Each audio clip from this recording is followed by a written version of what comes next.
Praise the Lord. ஆண்டவர் ரட்சகருமாகிய இயேசு கிறிஸ்து விலையேற பெற்ற வல்லமையுள்ள நாமத்தில் நாள் கர்த்தருடைய வார்த்தை மூலம் உங்களை சந்திக்குது மிக்க மகிழ்ச்சி.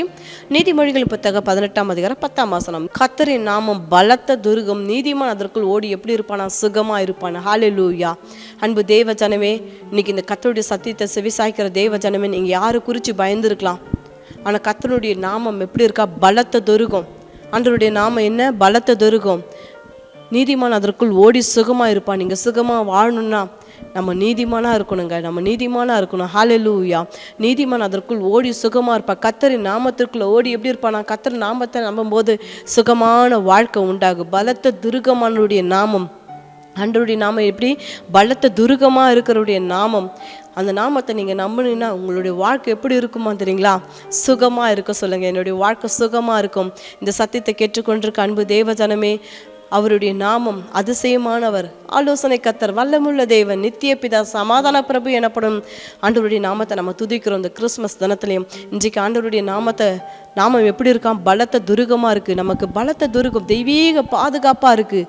அது மட்டும் இல்லை, ஒரு குடும்பத்தார் இப்படி தான் ஒரு கடன் பிரச்சனைக்கு தன்னுடைய கணவருடைய ஒரு அடிமைத்தனத்தினால இந்த குடும்பத்தில் ஒரு கடன் பிரச்சனை நெருக்கி கடன்காரர்களை சுற்றி நெருக்க ஆரம்பித்தாங்க, வீட்டை அடிக்க ஆரம்பித்தாங்க, அவரை தேட ஆரம்பித்தாங்க. அதன் மத்தியில் அவர் அந்த குடும்பத்தார் என்ன பண்ணுறதுன்னு தெரியாத குடும்பத்தாரை ஊரை விட்டு கிளம்பி வர ஆரம்பித்தாங்க. ஒரு நாள் இரவு ஒரு மரத்தடியில் கணவன் 2 பிள்ளைகள் மனைவி அப்படியே அழுது கொண்டிருக்கும்போது என்ன செய்கிறதுன்னு தெரியல. புளிய மரத்தடியில் அழுது கொண்டிருக்காங்க. அந்த பக்கம் அந்த இரவில் கொஞ்சம் பொழுது விடுஞ்சா நம்ம அந்த ஊரை விட்டுட்டு நம்ம இருட்டில் எங்கே போகிறது, ஊரை விட்டுட்டு ஓடி போயிடலாம் அப்படின்னு. ஆனால் இரவில் கணவன் மனைவி பார்த்து வேதனைப்படுறது, மனைவி பிள்ளைகளை பார்த்து வேதனைப்படுறது இப்படியா இருந்தது. பிள்ளைகள் தாய் தகப்பனை பார்த்து என்ன செய்கிறதுன்னு தெரியல. ஆனால் அவங்களுக்குள்ளே இருக்க அந்த கடன் பிரச்சனை, அந்த பாரம், அவங்களால மனுஷ கரத்தில் நாங்கள் மாட்டி அடி வாங்கி சாகிறத காட்டிலும் நம்ம செத்து போயிடலாம் அந்த கணவனார் சொல்கிறாங்க. ஆனால் அந்த மனைவி, நம்ம எப்படி நீங்கள் செய்த தப்புக்கு பிள்ளைகள் நம்மளும் சாகிறது நியாயமா? நீங்கள் சொல்கிற வார்த்தை சரியாக இருக்குமா? நம்ம கஷ்டப்பட்டாவது இந்த பிள்ளைகளை காப்பாற்றி ஆகணும். முடிஞ்ச வரைக்கும் யாரையும் ஏமாற்றாத அந்த கடனை நம்ம அடைச்சே ஆகணும்.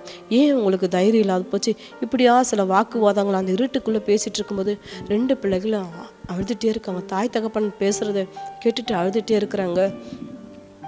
நீங்கள் இவ்வளோ கடன் வாங்கி ஊரை விட்டே நம்ம சொந்த நிலத்தை விட்டுட்டு, இடத்த விட்டுட்டு, நம்ம சொந்த வீட்டை விட்டுட்டு நம்ம ஓடி வர அளவுக்கு இருக்குது. நீங்கள் இவ்வளோ பெரிய தப்பு பண்ணிட்டு இருக்கிறீங்களே, சொல்லும் போதெல்லாம் நீங்கள் கேட்கல. நீங்கள் ஊரை விட்டு தலை குனிஞ்சி வர மாதிரியே ஆகிப்போச்சு அப்படின்ட்டு எப்படியாச்சும் முயற்சி பண்ணி நிச்சயம் கடன் அடைச்சி நம்ம சொந்த வீட்டுக்கு நம்ம வரணும்னு சொல்லுங்க. இல்லை என்னால் அந்த அளவுக்கு என்னால் உடம்புலையும் பலம் இல்லை, மனசுலேயும் பலம் இல்லைன்னு கணவர் சொல்கிறாரு. வேண்டாம், இனி நம்ம வாழவே கூடாது, செத்து போயிடணும்னு கணவர் நான் சொல்லிட்டு இருக்கிறேன். அந்த மனைவிக்குள்ளே ஒரு கோபம், உங்களால் முடியலையா விடுங்க, அந்த கடனை அடைக்க நீங்கள் எங்களுக்கு உதவி செஞ்சால் போதும், நாங்கள் கஷ்டப்பட்டு சம்பாதிச்சு அந்த கடனை அடைக்கிறோம், பிள்ளைகள் நாங்களும் கஷ்டப்பட்டு கடனை அடைக்கிறோம் பிள்ளைகளும் சேர்ந்து சொல்லும்போது அந்த தகப்பனாருடைய இருதயம் இருந்தது. நீங்கள் பேசாமல் இருந்தால் மட்டும் போதுன்னு பொழுது வெடிட்டு ஊரை விட்டு கிளம்பலாம் சொல்லிட்டு இருக்கும்போது அந்த பக்கமாக ஒரு முதியவர் வந்தார். வந்தோடனே பேச்சு குரலை கேட்டு தன்னுடைய தடியை வச்சுருக்கிறாரு. யார் இருக்கிறீங்க அப்படின்னு. ஐயா அப்படின்னு, நாங்கள் தான் இருக்கிறோம். யாருமா, நீங்கள் எங்கே போனோம் என்னன்னு? இல்லை ஐயா, அந்த மாதிரி வேறு ஊருக்கு போகணும், என்ன ஊருக்கு போகிறதுன்னு தெரியாதுன்னு சொல்லிட்டு வந்தாங்க. அப்போது என்ன பிரச்சனை, ஏமா அழறீங்க, குழந்தைய 2 பிள்ளைங்களும் வச்சுருக்குறீங்க, என்ன ஏது உண்மையே சொல்லுங்க அப்படின்னு கேட்டப்போ, ஐயா அந்த மாதிரி என் கணவரோட ஒரு அடிமைத்தன பழக்கத்தினால சொந்த வீட்டை விட்டுட்டு கடன்காரருக்கு பயந்து 2 பிள்ளைகளை கூப்பிட்டு இந்த இரவு பொழுதுல ஊரை விட்டே ஓடி வந்துட்டோம் ஐயா அப்படி சொல்லும்போது அந்த தகப்பனார் கூட்டி போயிட்டு தன்னுடைய சொந்த வீட்டில், அந்த தகப்பனாரோட சொந்த வீடு, ஆனால் அந்த தகப்பனார் உறவு முறைகள்லாம் வேறு ஊரில் சொந்த பட்டணத்தில் இருக்கிறாங்க, சொந்த வீட்டோடு இருக்கிறாங்க.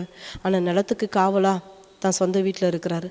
அந்த தகப்பனார் அந்த சொந்த வயல் நிலத்திலே அவர்களுக்கு வேலை போட்டு கொடுத்து, அவங்களுக்கு அடைக்கலத்தை கொடுத்து, சம்பாதிக்க இடத்தை கொடுத்து அப்படியா சொன்னார்.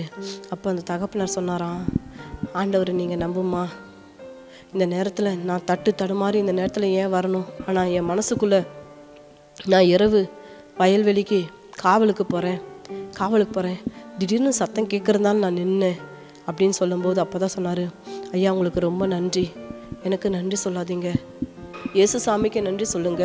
அந்த நல்ல தெய்வம் தான் இந்த நேரம் உங்களை சந்திக்க உதவி செஞ்சார் அப்படின்னு சொல்லிட்டு தன்னுடைய வயல் நிலத்தில் அவங்களுக்கு ஒரு கூடாரத்தை போட்டு அவங்களுக்கு இடம் கொடுத்து சொந்தமாக அவங்களுக்கு இந்த வயல் வேலைகளெல்லாம் செஞ்சு கொஞ்சம் கொஞ்சமாக அவங்க கடங்கள் எல்லாம் அடைக்க கத்தர் உதவி செஞ்சார்.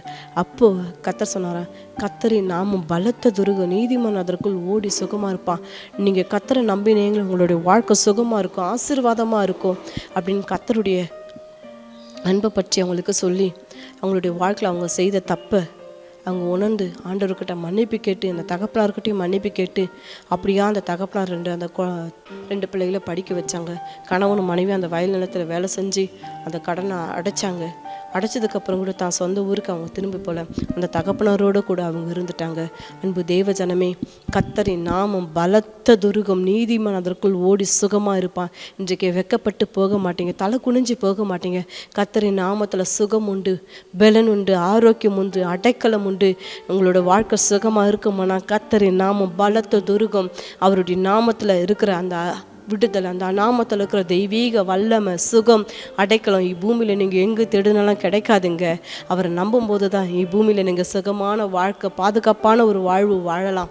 அந்த குடும்பத்தாருக்கு கத்தரின் நாமம் பலத்த துருக ஒரு அடைக்கலத்தை கொடுத்து புது ஜீவனை கொடுத்து மறு வாழ்வை கத்தர் கொடுப்பாரானால் உங்களுக்கு இந்த நாளையும் எப்படியாப்பட்ட காரியங்கள் இருந்தாலும் சரிங்க, நீங்கள் கண்ணீர் வடித்து கடன் பிரச்சனையோடு கூட இருந்து அவங்களுடைய வாழ்க்கையில் ஒரு விடுதலை கத்தர் கொடுத்து ஒரு வழியை கத்தர் திறந்து கொடுத்தது போல் உங்கள் வாழ்க்கையில் சத்தியத்தை கேட்டுக்கொண்டிருக்க அன்பு தேவஜனமே, உங்களுடைய வாழ்க்கையிலையும் நீங்கள் சுகமாக இருக்கும்படி வழிகளை கத்த திறப்பாராக. அன்பு தேவனை நம்புங்க. நீங்கள் வெக்கப்பட்டு போக மாட்டீங்க, அவமானப்பட்டு போக மாட்டீங்க, தலை குனிஞ்சு போக மாட்டீங்க. தலையை நிம்மற செய்கிற கத்தரை நீங்கள் நம்புவீங்கன்னா ஆசீர்வாதமாக இருப்பீங்க, சுகமாக இருப்பீங்க. கண்களை முடியும் அன்பின் ஆவியானவரை கேட்ட சத்திய வார்த்தைக்கு அப்பா அர்ப்பணித்து ஜெபிக்கிறேன். ஐயா, நம்முடைய பிள்ளைகளை கத்தரை ஆசீர்வதிக்கும்படி நாங்கள் ஜெபிக்கிறோம். என் தேவனுடைய நாமத்தில் சுகம் உண்டு, பலன் உண்டு, ஆரோக்கியம் உண்டு, பாதுகாப்பு உண்டப்பா. கத்தரி நாம பலத்த துருகம், நீதிமான் அதற்குள் சுகமா இருப்பான். அதற்காய் நன்றி செலுத்துகிறோம் ஐயா. ஆண்டவரே, இவ்வார்த்தைக்காய் நன்றி. கேட்கிற ஒவ்வொரு குடும்பத்தாருக்காய், பிள்ளைகளுக்காய் நன்றி அப்பா. இயேசு ராஜா நாமத்தில் துதிக்கிற ஜெபிக்கிறோம் நல்ல பிதாவே, ஆமென் ஆமென். இந்த செய்தி உங்களுக்கு ஆசீர்வாதமாக இருக்குமா? லைக் பண்ணுங்கள், ஷேர் பண்ணுங்கள், சப்ஸ்கிரைப் பண்ணுங்கள்.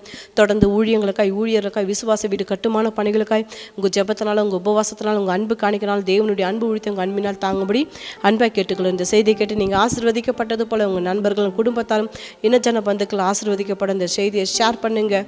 கர்த்தர் உங்களை ஆசீர்வதிப்பாராக. God bless you. Have a blessed day.